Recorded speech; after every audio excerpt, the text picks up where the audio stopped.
Inovasi, jumpa bersama saya Irni Novita dari Badan Litbang Provinsi Sumatera Selatan dalam acara One Day One Innovation. Satu hari, satu inovasi, tiada hari tanpa inovasi. Sahabat inovasi, saat ini inovasi menjadi sebuah keharusan. Dunia terus berubah, maka kita harus adaptif dan inovatif. Untuk menginspirasi, kami hadir dengan para inovator hebat dengan inovasi-inovasinya dalam acara One Day One Innovation.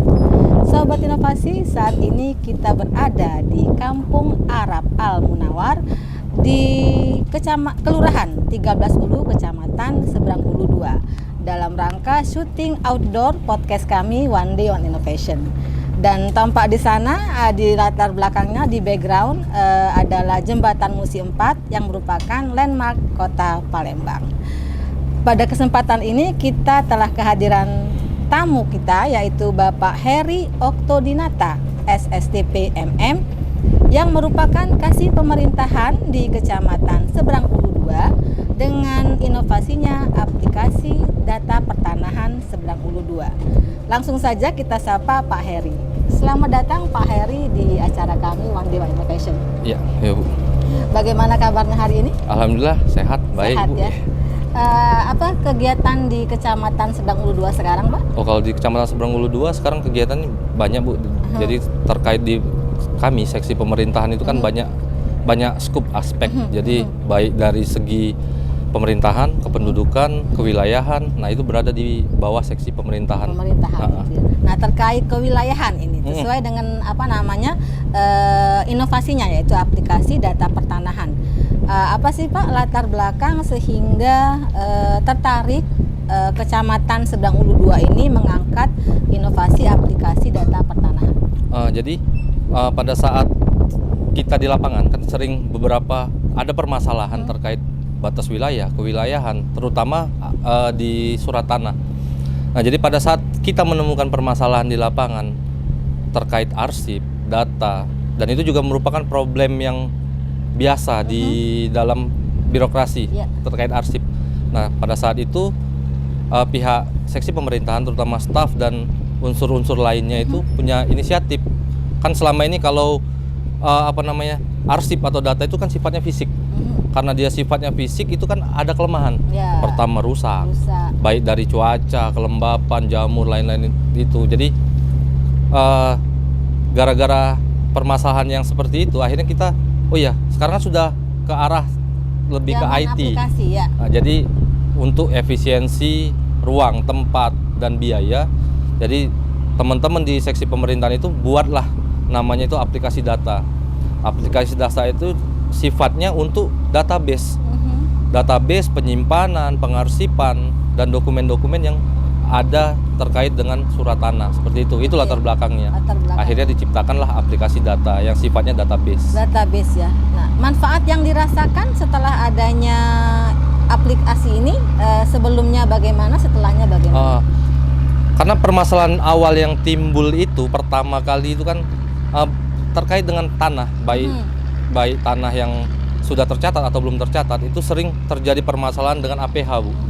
Jadi APH ini kita sering dipanggil untuk diambil keterangan sebagai saksi untuk menjelaskan tanah ini bagaimana. Nah, kelemahan yang sebelum ada aplikasi data ini, kelemahan sebelumnya itu kita bingung kemana nyarinya. Ada tahun 80, tahun 90 itu kan susah, lebih lampau gitu ya, sangat-sangat sulit ditemukan.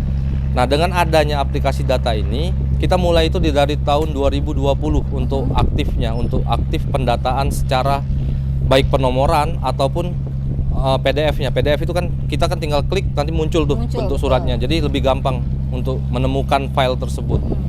Setelah ada aplikasi tersebut, jadi pada saat pihak APH atau pihak lain yang membutuhkan data tersebut, jadi otomatis sangat-sangat mudah untuk memberikan dokumen tersebut.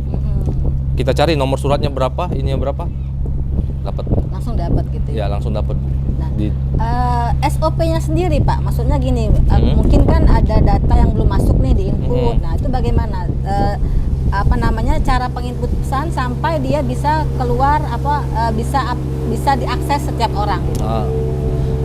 Jadi pada saat kita melakukan pembuatan database tersebut, pertama kali kan Kalau yang data-data penomoran dan peregistrasian dari tahun 2012 sampai ke bawah itu kan tidak ada lagi. Yang kita miliki itu penomoran dari 2012 sampai 2002 sampai sekarang. Nah, di penomoran itu setiap data penomoran yang sudah kita registrasikan itu dicatatkan di Excel dahulu. Dibuat di Excel, kemudian nama siapa dari A ke B, kemudian alamat dan lokasi, kemudian berapa luasannya, kemudian dokumen dasarnya itu di-scan semua. Nah, setelah itu masuk nanti di-inputlah di dalam folder database-nya.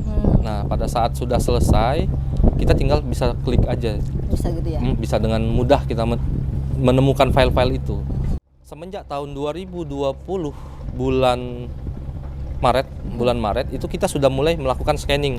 Jadi setiap file-file surat tanah baik pengoperan atau pengakuan hak dan dasar-dasar kenapa ini dioperkan, ada surat alas hak kita menyebutnya itu, Bu. Nah, alas hak itu tadi sudah kita scan. Jadi untuk dari 2020 Maret ke atas itu sudah ada filenya. Kalau yang lain cuman tercatat sebagai penomoran terregistrasi. Oh gitu, yang tahun-tahun yang lebih lampau dari 2012 karena ya? Datanya kita tidak memiliki lagi, udah nggak ada. Udah nggak ada lagi ya. Ada sih nggak Pak yang misalnya nih ya, duplikasi nih, kita udah punya terus kemudian ada lagi masuk dengan nomor yang lain tapi surat data yang sama gitu. Jadi permasalahan itu juga sering timbul. Terutama dengan pada saat pada saat pemeriksaan lapangan, ada beberapa oknum pada saat peregistrasian tanah mungkin lupa atau sengaja atau tidak sengaja kita tidak bisa pahami. Jadi ada tumpang tindih di surat yang sama tapi surat nomor sama. berbeda gitu ya. Nah, itulah fungsi dari aplikasi data ini. Karena dia kan tercatat terstrukturnya berdasarkan otomatis nih. Betul. Otomatis. Jadi pada saat mencari ini, luasnya sekian. Pada saat mau dioperkan, ini pernah dioperkan. Jadi secara logika kan itu sudah bisa mengurangi sedikit dampak permasalahan seperti ini. Gitu ya. Klaim terhadap tanah yang sama. Gitu. Itu tujuan. Kendala-kendala di lapangan Pak apa saja dari tahun 2020 ya tadi kata Bapak sampai sekarang? Yang jelas kalau kendala yang pasti, yang sangat-sangat pasti kendala itu soal penyimpanan arsip. Karena kan kita pengennya tuh dokumen, data itu benar-benar harus bisa dilengkapi. Nah, karena dokumen dan data yang nggak ada, ya otomatis nggak bisa kita lengkapi. Jadi itu yang kendala yang paling berat itu kita mencari data dokumen yang dari tahun 2012 ke bawah. Nah, itu sangat-sangat sulit. Baik Pak, harapan kedepannya ini terhadap inovasi ini dan mungkin terhadap pengembangannya kedepannya juga kepada mungkin staf-stafnya.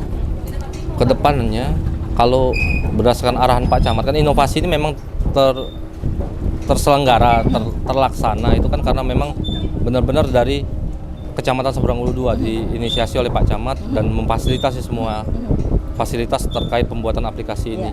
Jadi harapannya mungkin ini pemikiran ke depan dari Kecamatan Seberang Ulu 2, aplikasi data ini bisa juga diterapkan di beberapa kecamatan di Kota Palembang dengan harapan kan untuk mempermudah pembuatan database terutama. Jadi hal-hal yang terkait penomoran, hal-hal terkait untuk pengarsipan, jadi agak lebih mudah dilakukan dikarenakan aplikasi ini. Iya, Bu, seperti lebih itu. Cepat ya. Lebih cepat dan efisien. Zaman sekarang kan sudah IT kan, jadi efisien. Daripada kita membongkar berkas-berkas yang mungkin juga sudah usang gitu. Iya benar. Dan kalau kita masih pakai model manual zaman dahulu kan otomatis tempat penyimpanan ruang itu harus lebih besar. Nah, kalau pakai aplikasi ini cukup pakai flash disk, malah kalau datanya sudah terlalu besar paling cukup butuh hard disk eksternal kan. Gitu ya? Jadi kan bisa dikantongi. lebih mobile. Ya, oke. Baik. Pesan-pesan ini Pak kepada inovator juga mungkin kepada masyarakat di Kecamatan Seberang Ulu 2. Silakan Pak.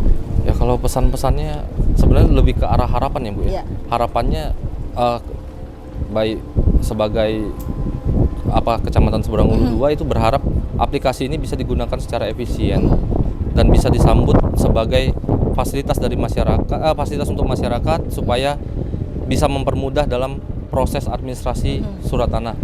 Dengan harapan tumpang tindih antara surat tanah bisa diminimalisir.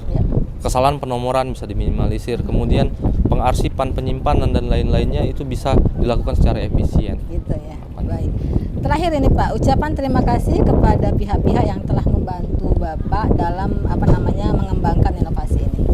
Ya, kalau sebagai pendukung, jadi kami bisa membuat aplikasi data ini yang jelas atas peran serta dari Pak Camat Seberang Ulu II, kemudian Bapak Arnojoyo sebagai wali kota, kemudian Gubernur Haji Herman Deru, karena mendukung bisa membuat inovasi tentang aplikasi data ini. Karena di tahun 2021 dan 2022 aplikasi data ini pernah mengikuti lomba inovasi, Bu. Jadi di 2021 itu Koin Yanlik, kita 10 besar. Kemudian yang kemarin di tingkat provinsi sempat masukkan tapi memang belum berhasil. Di 2022 di level Kemenpan RB di Kota Palembang itu peringkat 6 kemarin.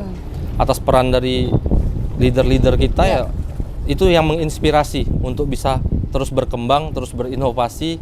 Karena kita sebagai ASN kan harus punya inovasi-inovasi dan selalu inovasi. Terobosan ya. Terobosan baru untuk mempermudah pekerjaan, Bu. Seperti itu. Baik. Terima kasih atas kehadiran Bapak Heri Oktodinata SST PMM dengan inovasinya aplikasi data pertanahan Kecamatan Seberang Ulu II. Mudah-mudahan aplikasi ini dapat lebih berkembang ke depannya dan juga dapat direplikasi di kecamatan-kecamatan lain di Kota Palembang. Untuk informasi lebih lanjut Anda bisa like, comment, and subscribe di YouTube podcast kami One Day One Innovation. Jangan lupa kita juga punya jurus 4S. Setiap orang adalah inovator, setiap masalah peluang inovasi, setiap solusi harus sinergi, dan setiap inovasi harus konkret hasilnya. Nantikan kami di YouTube podcast kami One Day One Innovation yang tayang setiap hari. Sampai jumpa dan salam inovasi.